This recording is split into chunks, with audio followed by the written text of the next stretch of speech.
Hello guys, welcome to the Mr. Kaoru channel. Today we're going to do a review of Miya Shinma Parfums Tachibana.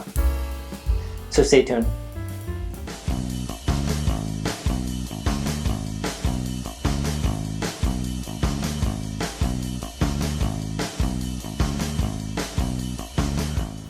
Hi, my name is Mr. Kaoru and this is a fragrance review channel. I usually do my reviews in Japanese for my Japanese audience. This would be my first English review video on my channel, more aimed towards the global audience. Today I'm doing a review of Miya Shinma Parfums Tachibana. I really wanted to do this review in English because it was such a gem of a fragrance and I could hardly find any reviews on this fragrance, as well as any other fragrance from this house. So to begin with, a quick overlook of the house of Miya Shinma Parfums. Miya Shinma Parfums is a niche fragrance house which was founded in the year 2000. So the house has been there for quite a while. Miya Shinma is a Japanese lady who is the perfumer herself of all her perfumes in her lineup.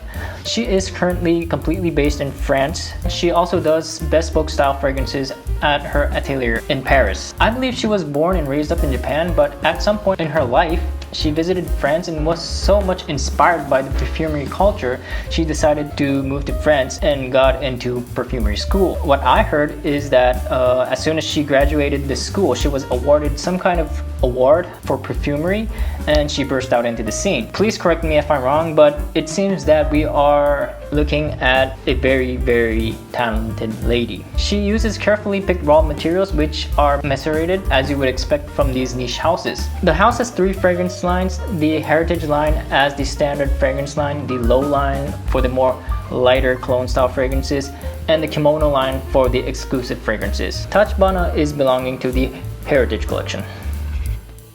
Okay, quick look at the presentation. Her perfumes come in a beautiful black lacquered box, which reminds me of Japanese style premium boxes. You need to be careful of these boxes because they get gunky really quick with fingerprints and are quite vulnerable to scratches or bumps.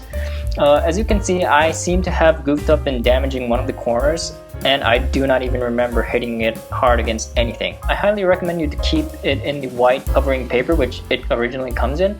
The box itself is absolutely gorgeous with deep shining black lacquer contrasting the silver characters. Once you open the box, the bottle is sitting snugly with velvety cushioning in the inside and a message card as well. The bottle itself is very simplistic but with a decent heft, and the sprayer is fabulous as you would expect. The Heritage line fragrances all come in the same 55 ml size and the label resembles a Japanese style ink drawing. I am not a person who is too much into the packaging and all, but such attention to detail certainly puts a smile on your face. Okay, so a little bit information about this perfume. This perfume name is again Miya Shinma Parfums Tachibana. The concentration is Eau de Parfum. Release is in 2015. Perfumer is again Miya Shinma, marketed as unisex. So Tachibana in English would be wild orange blossom. So this is basically a Neroli scent. The write-up of this fragrance goes like this: the elegant floral and smoky notes weave a modern fougere scent. The key is yuzu, which is Japanese white lemon, Tachibana, wild orange blossom, and vetiver of Haishi. The pure white petals of Tachibana diffuse purity and elegance. Okay, so this write-up is extremely simple for a niche house these days, and the note breakdown is top note yuzu, heart note Tachibana, base note vetiver of Haishi, amber, and musk. Again, a very simple note breakdown, and this is usually the case with all of her perfumes. She doesn't list up a load of notes usually, maybe like 6, 7, at the most 8 or something. And I'm not sure if these notes are the actual ingredients she is using in her perfumes, or if these are just some of the notes that she is disclosing for us to imagine the scent. Well, I mean, this is kind of what I like about this house because she doesn't overwhelm you with 10-page stories or loads of notes. She rather lets the perfume speak on its own. Okay, so let's get into the scent. So let's spray once on my forearm. So okay, in the opening you get a blast of yuzu and bright citrusy nuances along with a prominent neroli note. The yuzu is very juicy and vibrant and sparkly. It does show the natural sweetness of the original fruit, The Neroli here doesn't jump off, like bright or loud like Neroli Portofino or 4711. It is very powerful but calm, earthy, and natural smelling. It's a very realistic Neroli. The citrusy nuances is gradually replaced by the next big player, which is the vetiver. I would say this could be considered as a Neroli vetiver scent. This vetiver is mentioned as Haitian vetiver, but it is not the Haitian vetiver you would expect. Usually when I think of Haitian vetiver, I imagine the transparent, clean type of vetiver, like what you usually see from Creed's original vetiver or something like that. But no, this is one of the more dark, deep, and rooty and earthy type of vetiver, which you would find in like Guerlain's vetiver. The dry down is quite different from what you would expect from the relatively bright opening. Very damp, dark, earthy, and bold.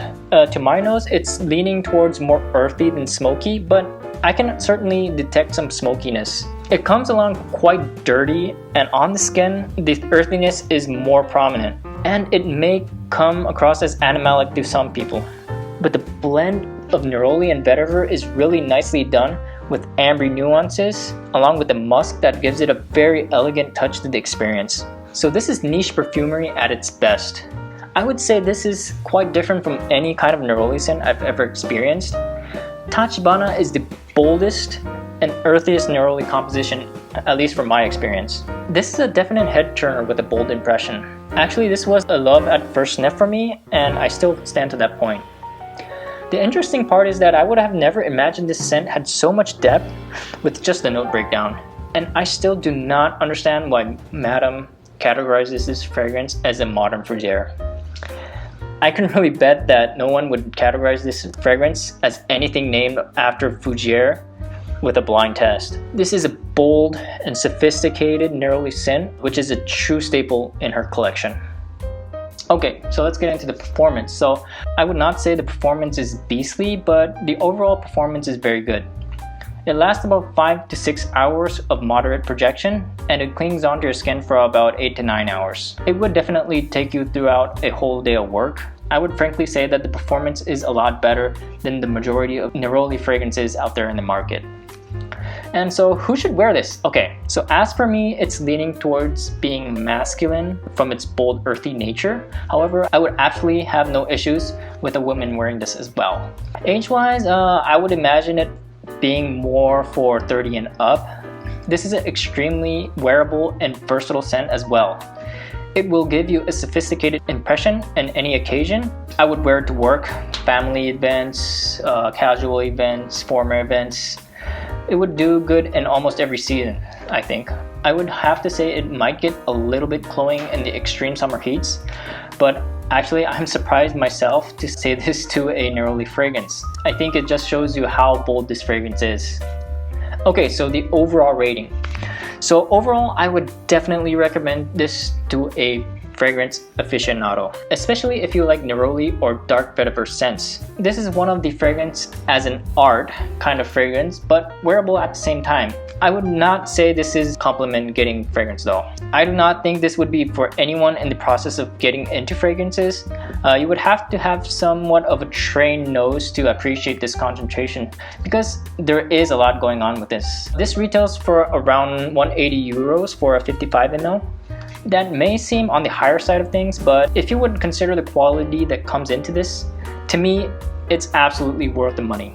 I would rate this fragrance a solid 9 out of 10. I really think it deserves a lot more attention than it currently does. Madame does do international shipping and has a discovery set being sold on her official website as well. So if you're interested, you should definitely give it a try. Okay, so that pretty much covers my review on Miya Shinma Parfums Tachibana. Have you ever tried any of her fragrances?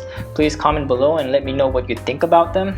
So I am thinking about doing more English reviews on Japanese-oriented fragrances going forward. So if you did like my contents, please like and hit the subscribe button so you'll get notified for future videos, and hope to see you in the next video. Bye.